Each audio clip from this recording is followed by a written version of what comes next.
Welcome to the Salmon Runs YouTube. Enjoy the video. You begin by preparing the machine and creating installation media. First, back up your Windows 11 system and important files so you can recover if needed.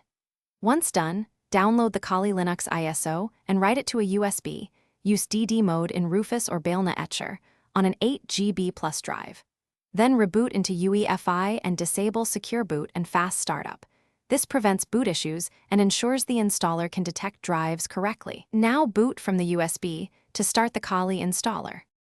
You'll now run the installer and make partition decisions.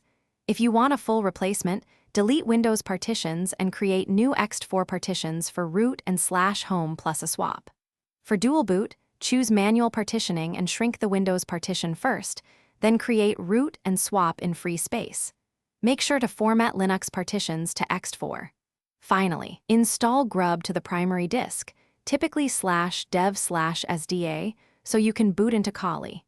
Take a moment to confirm partition sizes and file system choices before proceeding.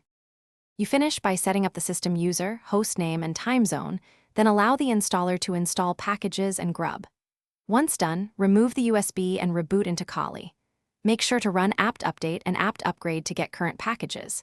If you re-enable Secure Boot, ensure your kernel and bootloader are signed, otherwise leave Secure Boot disabled. If the system fails to boot, use a live USB, mount partitions, CRUD into the install, and reinstall Grub or correct fstab entries. This fix resolves most boot problems. Thanks for watching. Consider subscribing if we helped you.